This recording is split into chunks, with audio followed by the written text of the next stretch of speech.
الحمد للہ وکفا وسلام علی عبادہ الذین اصطفیٰ اما بعد فاعوذ باللہ من الشیطان الرجیم بسم اللہ الرحمن الرحیم۔ معزز محترم محتشم سامعین حضرات، 7 مئی بروز ہفتہ بعد نماز عشاء 2022 کا یہ درس قرآن انشاءاللہ سورہ توبہ آیت نمبر 94 سے لے کر آیت نمبر 96 تک جاری رہے گا، اور یہ 11ویں پارے کا پہلا درس ہے۔ اللہ کا بڑا فضل ہے، بڑا کرم ہے کہ اللہ نے یہ دولت ہمیں پھر عطا فرما دی۔ پورا ماہ رمضان درس نہیں ہوا، ماہ رمضان شریف کے بعد یہ پہلا درس ہے۔ اب پیچھے بیان ہو چکا ہے کہ بعض لوگ تو وہ تھے جو معذور تھے، نہیں جا سکے، بعضوں کی عمر کم تھی، غزوہ تبوک میں نہیں جا سکے، بعضوں کے پاس سواریاں نہیں تھی اور وہ آئے اور کہنے لگے کہ آپ ہمیں کوئی سواری دیں، تو آپ صلی اللہ علیہ وآلہ وسلم نے فرمایا لا اجد ما احملکم علیہ، میرے پاس کچھ نہیں ہے جس پر میں تمہیں سوار کر کے لے چلوں۔ تو تولوا اعینہم تفیض من الدمع حزنا، اللہ کہتا ہے وہ لوٹے پھر مایوس ہو کر، پر ان کی آنکھوں سے آنسو بہہ رہے تھے کہ کاش ہمارے پاس بھی سواریاں ہوتی تو ہم جہاد پہ چلے جاتے۔ اللہ یجدو ما ینفقون، افسوس کہ ہمارے پاس کچھ نہیں ہے جو ہم خرچ کر سکے۔ ایک تو یہ تھے۔ اچھا، بعد مالدار بھی تھے، سواریاں بھی تھیں، مگر وہ جا نہیں سکتے، پھر بھی نہیں گیا۔ کیوں؟ اللہ کہتا ہے کہ ردو بأن یکونوا مع الخوالف، یہ پیچھے رہ گئے دولت کے باوجود بھی، سواریوں کے باوجود بھی۔ کیوں؟ وطبع اللہ علی قلوبہم فہم لا یعلمون، ہم نے مہریں لگا دی ہیں ان کے دلوں پر، اب یہ علم حاصل کرتے نہیں۔ پتہ چلا کہ جس پہ دل پہ مہر لگ جائے وہ نبی سے بھی علم حاصل نہیں کرتا۔ ہم کیوں پریشان ہوں کہ رمضان میں تراویحیں پڑھنے والوں کو بھی درس قرآن نصیب ہے؟ تو اس میں پریشانی کی کیا بات ہے؟ جب اللہ دل پہ مہر لگا دے تو پھر علم نصیب ہے۔ علم ان کو نصیب ہوتا ہے جن کے دل وسیع ہوتے ہیں۔ اچھا جی، یہ سارے طبقے پیچھے رہ جانے والے۔ اچھا، کچھ صحیح بھی تھے، سواریاں بھی تھی، پھر بھی پیچھے رہے، وہ منافق تھے۔ بولو وہ کون تھے؟ اور ان کی 80-82 تعداد تھی۔ انہوں نے کیا پروگرام بنایا کہ جو ہی حضور واپس آئیں گے، اور سرکار دو عالم علیہ الصلوۃ والسلام جب سفر سے واپس تشریف لاتے تھے تو آپ پہلے مسجد نبی میں تشریف لاتے تھے، وہاں نوافل پڑھتے تھے، بیٹھتے تھے وغیرہ وغیرہ۔ تو انہوں نے یہ سوچا، پلاننگ کی کہ جب ہی حضور تشریف لائیں گے ہم قسمیں اٹھا کر حضور کو راضی کر لیں گے، بہانے بنا کر۔ ان کے بارے میں یہ آیتیں مدینہ طیبہ حضور کے تشریف لانے سے پہلے ہی اللہ نے نازل فرما دی، پہلے ہی بتا دی کہ یہ منافق مدینے میں یہ پروگرام بنا کے بیٹھے ہیں۔ اسی سے 11واں سپارہ شروع ہو رہا ہے۔ یعتذرون، وہ بہانے پیش کریں گے، یعتذرون عذر پیش کریں گے، اور الیکم، آپ کے پاس آ کر، تمہارے پاس، اذا رجعتم الیہم، جب آپ لوٹ کر ان کے پاس آئیں گے، جو ہی آپ مدینہ طیبہ تشریف لائیں گے تو وہ آ گئے۔ کسی نے کہا اللہ کی قسم اگر میں چلا جاتا، میرے گھر میں بندہ ہی کوئی نہیں تھا، پیچھے چوریاں ہو جانی تھی، ڈاکے پڑ جانے تھے، وہ جی گھر کلا رہ جانا سی۔ نہیں سمجھتے ہو؟ یہ بہانہ آج بھی بڑا بڑا ہے۔ جی ہاں، پورا محلہ آباد ہے پر وہ نماز نہیں پڑھا، وہ جی گھر کلا سی جی، تیرے گھر سے ڈاکو پہن رہے ہیں۔ تو فرمایا اور جب ڈاکو پڑھنے ہیں تو انشاءاللہ وہ آپ کی پرواہ بھی کرتے، وہ پوچھ کر تھوڑا ہی آتے ہیں امیر راؤ صاحب مولوی صاحب اندر ہیں یا نہیں ہیں۔ ہاں جی، جنہوں نے خباثت کرنی ہے وہ کر کے رہیں گے۔ تو آپ اندر ہوں یا باہر ہوں، مشکل جو آنی ہے وہ آئے گی، لہذا اللہ سے ناطہ جوڑ کے رکھیں اور لوگوں سے ناطہ توڑ کے رکھیں۔ اچھا، کل آپ ان سے فرمائیے لا تعتذروا، میں تمہارے، لا تعتذروا، میرے سامنے بہانے مت بناؤ۔ بولو میرے سامنے بہانے، میرے محبوب اب ذرا ان سے ترکی بترکی بات کرے نا، آگے تو یہ بہانے بنا کر اپنے آپ کو بچا لے جاتے ہیں، پر آپ کہہ دے لا تعتذروا، خبردار میرے سامنے بہانے، لن نؤمن لکم، حقیقت یہ ہے کہ ہم تمہارا اعتبار نہیں کریں گے. قد نبأنا اللہ من اخبارکم، اس اللہ نے تمہاری ساری خبریں مجھ پر کھول دی ہیں.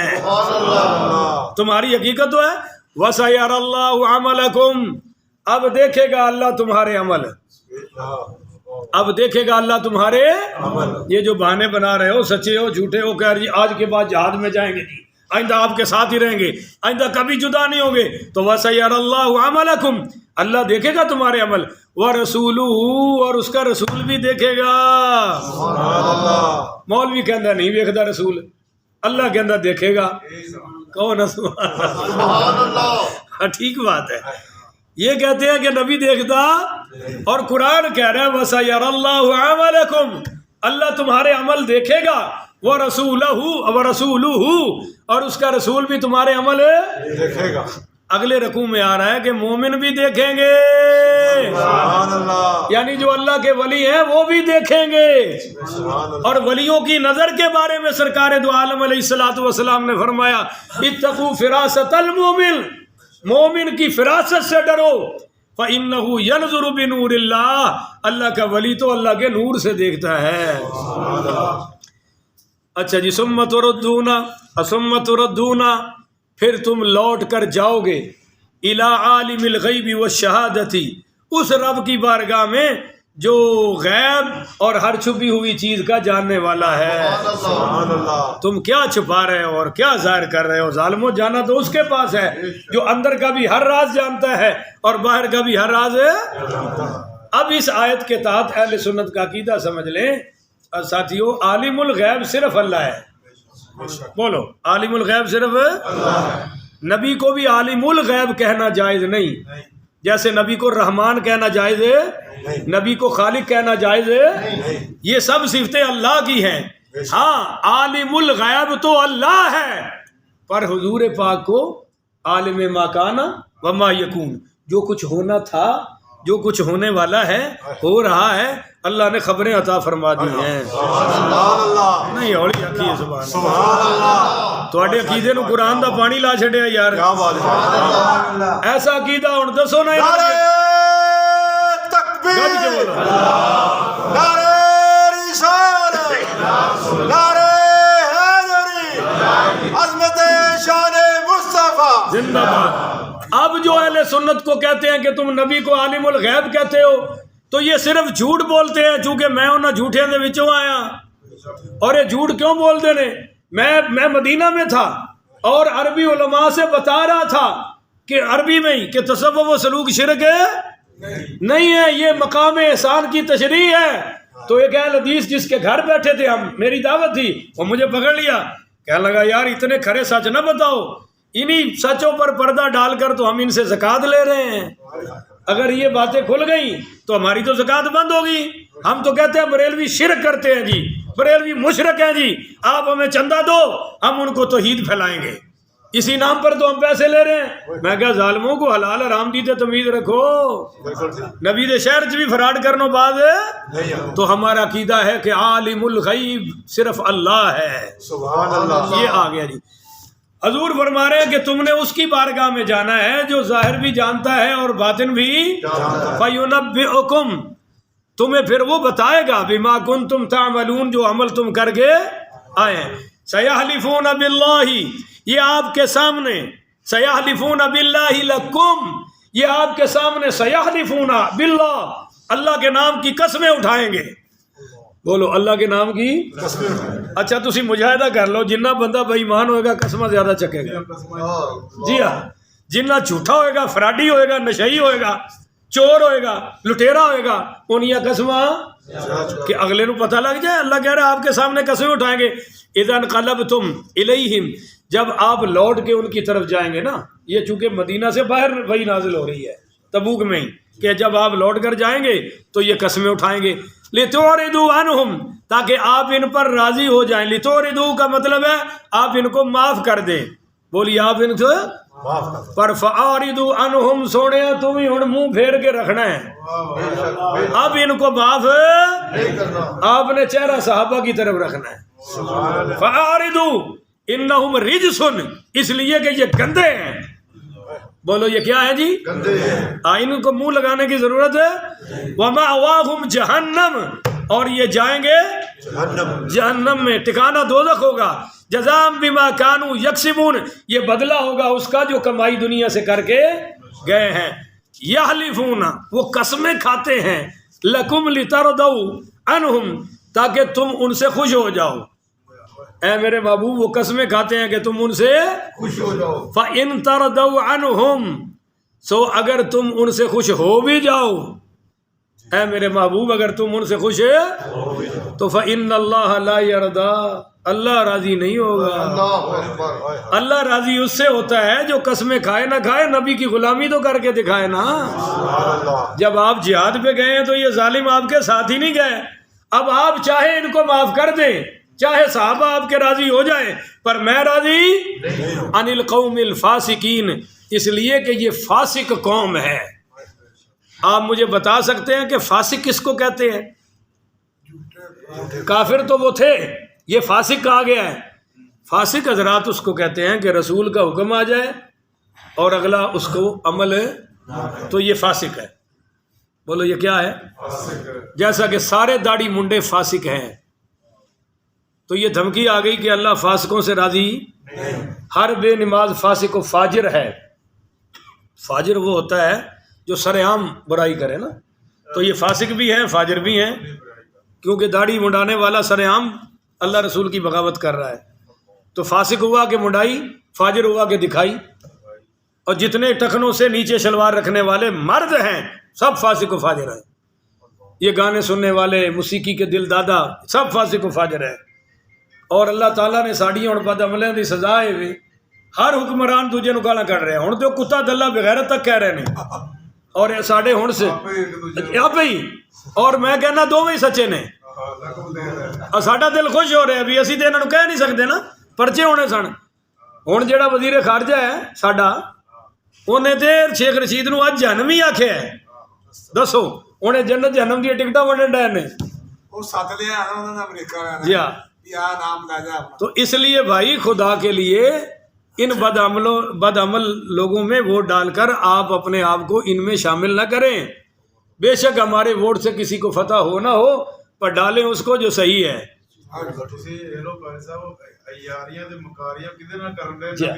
صحیح بے شک. جی ہائے ہائے بالکل اج بھی کچھ ہو رہا ہے. یہ اتنے جا کے کچھ کہتے ہیں جی ہاں، وفاداری انگریزاں نال، امریکہ نال، اور جا کے اتنے روزہ رسول تے شہباز شریف صاحب دعا منگ کے آ رہے ہیں. حاجی عمران خان صاحب بھی پیروں ننگے مسجد نبی چل کے آ رہے ہیں، اور اتنے کی ہو رہے ہیں. جی ہاں، اللہ تعالیٰ انہاں دے شر تو سانو محفوظ فرمائے، اور اللہ تعالیٰ سانو قرآن و حدیث سے عمل کرن دی توفیق عطا فرمائے. آخر ودعوانا ایک منٹ بھائی، ایک منٹ یار، ایک حدیث ہی ہے او ایک قول یاد رہ گیا تو میں بڑی اسپیشل تواڈے واسطے لب کے آیا، بڑا کمال دا ہے. سیدنا امام زین العابدین رضی اللہ تعالی، یہ تو پتہ ہے مولا علی پاک دے پوتے نے، بڑا کمال دا. انہاں دے بیٹے دا نام ہے سیدنا امام باقر رضی اللہ تعالی. انہوں نے سیدنا امام باقر نو نصیحت فرمائی. فرمایا بیٹا، پانچ شخصوں کی صحبت سے بچنا، ان کے ساتھ بیٹھنا، بلکہ جس راستے سے وہ آ رہے ہوں راستہ بھی چھڑ کے دوسرا پکڑ لیں، راستہ بھی بدل لینا. وہ پوچھا ابا جی وہ کون سے ہیں؟ فرمایا نمبر 1 فاسق. بولو، میں نے تعریف کر دی ہے فاسق کی. فاسق کے وقت کسی بھی وقت صحبت اور سنگت اس کی اختیار نہ کرنا کہ وہ اپنی عادت بد سے تمہیں ایک لقمے پر بیچنے سے بھی پیچھے نہیں رہے گا. تو سیدنا امام باقر رضی اللہ تعالیٰ کہ ابا جی فاسق اتنا لالچی ہوتا ہے؟ تو سیدنا زین العابدین علیہ السلام نے فرمایا بیٹے ایک لقمے بھی قید بھی میں نے لگائی ہے، وہ تو اس سے بھی کم اور ذلیل ترین چیزوں پر للچا جاتا ہے، اگرچہ وہ اس کو حاصل بھی نہیں ہوتی، اگرچہ وہ اس کو حاصل بھی ملے نہ ملے پر لالچی بڑا ہے. اچھا جی نمبر 2، آپ نے فرمایا کسی بخیل کو اپنا دوست نہ بنانا. بولو، کسی کنجوس سے یاری، وہ تمہاری بہت سی ضروریات میں رکاوٹ ڈال دے گا. اور بخیل جو ہوتا ہے نا وہ خود کرنے بھی نہیں دیتا، خود کرتا بھی نہیں اور دوسرے کو کرنے نہیں دیتا. نمبر 3 فرمایا جھوٹے کی دوستی سے بچنا کہ تمہارے لیے بہت نقصان دہ ہے، اس لیے کہ وہ منزلہ سراب کے ہے۔ سراب سمجھتے ہیں؟ کبھی سڑک پہ چلے نا گرمی میں تو چمک نظر آتی ہے، ایسے لگتا ہے وہاں پانی ہے، پر جب وہاں پہنچو تو پانی یحسبہ الظمآن ماء، سورہ نور میں اس کا ذکر آ رہا ہے، پیاسا سمجھتا ہے کہ پانی ہے، پر جب وہاں پہنچتا ہے تو کچھ ہوتا، درختوں کی تصویریں آ رہی ہوتی ہیں، صحیح بات ہے جی، بے شک ایسے ہی ہے، مگر جب آپ وہاں پہنچیں گے تو پانی کا ایک گھونٹ بھی نہیں ملے گا۔ تو فرمایا بیٹا جھوٹا بمنزلہ سراب کے ہے، وہ تمہارے قریبی عزیزوں کو دور کر دے گا اور دور کے تعلق داروں کو تمہارے قریب کر دے گا۔ یہ کتنے ہو گئے بھائی؟ 3۔ نمبر 4 فرمایا احمق سے دور رہنا۔ بولو کس سے بھائی؟ یہ پہلا تھا جی فاسق فاجر، دوسرا بخیل، تیسرا جھوٹا، اور چوتھا احمق۔ بولو جی چوتھا کون ہے؟